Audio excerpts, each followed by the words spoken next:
Assalamualaikum warahmatullahi wabarakatuh.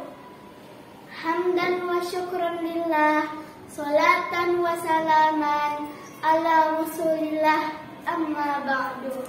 Yang terhormat Dewan Juri, yang terhormat hadirin yang menyaksikan video anak ini, hadirin dan hadirat yang berbahagia. Perkenalkan, Ana Gina Fakirah dari Sekolah SDIT di Anatul Tolibin. Pada kesempatan lomba kali ini, Ana akan menyampaikan pidato yang berjudul Abu Hurairah radhiyallahu anhu mempunyai pribadi yang mengagumkan. Hadirin yang dirahmati Allah, musuh-musuh Islam selalu mengintai dan mencari kelengahan kaum muslimin, lalu melemparkan syubhat-syubhat untuk membuat keraguan atas kebenaran Islam. Mereka berusaha mengaburkan sejarah emas generasi sahabat dengan mencoba mencela dan melecehkannya, khususnya para perawi hadis dari Rasulullah Shallallahu Alaihi Wasallam, yaitu perawi yang banyak meriwayatkan hadis Rasulullah Shallallahu Alaihi Wasallam ialah Abu Hurairah. Oleh karena itu, kita mesti mengetahui sejarah kehidupannya agar kaum muslimin memiliki hujah dan tidak terbawa arus propaganda dan provokasi musuh-musuh Islam. Nama dan nasabnya. Namanya pada masa jahiliyah, menurut pendapat yang rajih, adalah Abdul Syam, sebagaimana ditetapkan oleh Imam Bukhari, At-Tirmizi, dan Al-Hakim. Adapun setelah masuk Islam, namanya telah diubah oleh Rasulullah SAW karena tidak boleh memberi nama seseorang dengan hamba fulan atau Abdul fulan. Yang boleh hanya hamba Allah atau Abdullah. Sehingga namanya diubah dengan Abdullah atau Abdurrahman. Namun Abdurrahmanlah yang paling rajih. Nama tersebut sekian dari nama-nama yang dimiliki Abu Hurairah. Menurut Al-Hakim, nama itulah yang paling sah. Sejak memeluk Islam, Abu menyadari bahwa dirinya bukan dari golongan sahabat Nabi yang masuk Islam dalam periode awal, sehingga ia merasa perlu untuk mengejar ketertinggalan ilmu. Abu Hurairah memiliki kelebihan, yaitu dalam mengingat serta menghafal banyak hal yang diberikan Allah Subhanahu wa Ta'ala. Ingatan yang kuat ini dimanfaatkan oleh Abu Hurairah untuk merekam semua ilmu-ilmu dari Rasul, sehingga dibuat sebagai sebuah warisan hadis.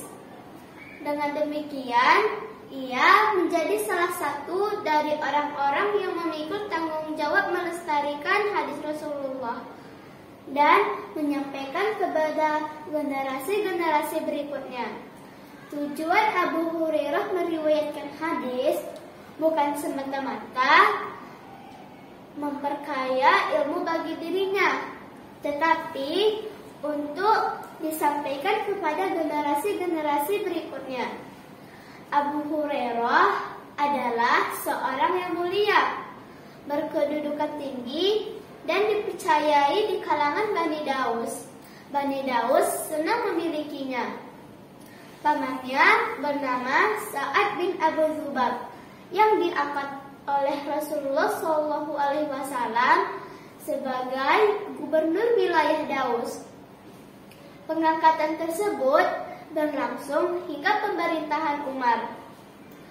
Nampaknya kalaulah Sa'ad bukan seorang gubernur pada masa jahiliyah, niscaya Rasulullah SAW tidak akan mengangkatnya sebagai gubernur.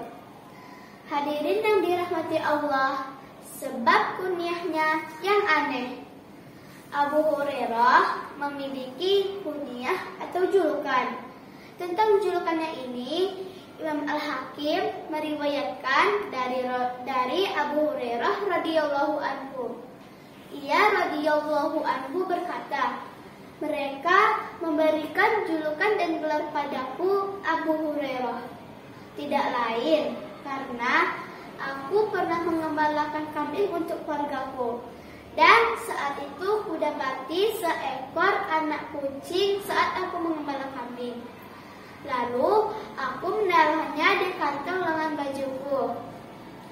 Ketika aku pulang kembali ke rumah, mereka mendengar suara kucing di kamarku. Lalu mereka bertanya, suara apakah itu wahai Abdu Syam? Aku pun menjawab, anak kucing yang aku dapati saat aku mengembala kambing. Lalu mereka berkata, kalau begitu, engkau adalah Abu Hurairah. Semenjak itu, julukan dan gelar tersebut terus melekat padaku. Abu Hurairah berkata, kalian memanggil dan menjulukiku julukan laki-laki, Abu Hirim. Lebih kusukai daripada julukan wanita, Abu Hurairah. Di beberapa tempat dalam Sahih Bukhari bahwa dalam berbagai kesempatan dan peristiwa Rasulullah SAW memanggil Abu Hurairah dengan panggilan Abu Hirim. Sifat ciri khusus yang dimiliki Abu Hurairah. Abdurrahman bin Abu Labibah memberikan sifat khusus bagi Abu Hurairah. Ia berkulit sawo matang, pundak dan bahunya cukup lebar, rambutnya dikepang dan dibelah menjadi dua, dan gigi serinya renggang. Damdan bin Jaus mensifatkan sebagai seorang tua yang mengepang rambut kepalanya dan gigi serinya renggang.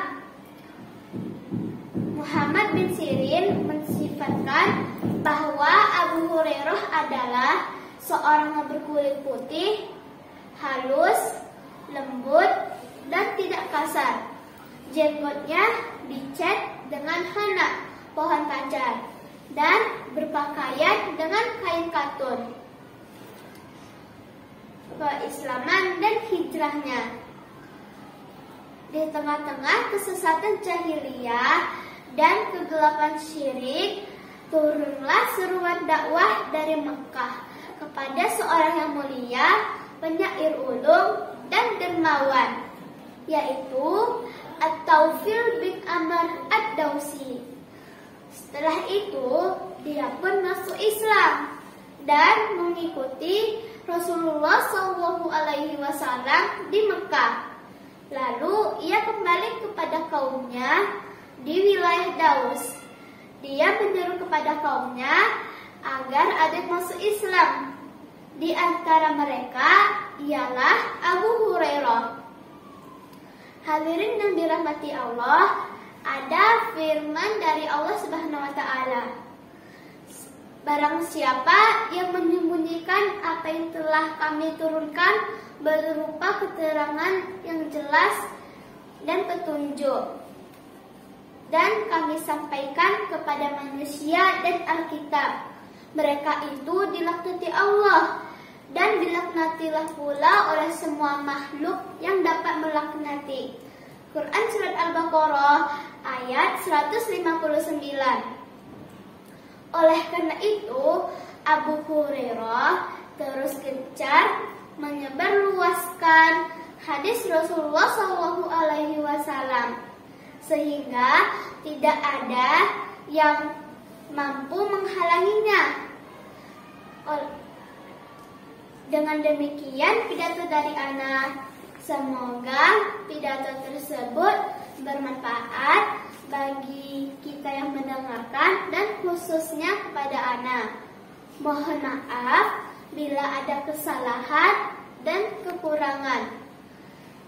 ikan lohan, ikan gurame, banyak terdapat di dalam Musa. Segala kesalahan dari kami dan kebenaran dari Allah yang Maha Esa. Cukup sekian dan terima kasih. Billahi taufiq wal hidayah. Wassalam.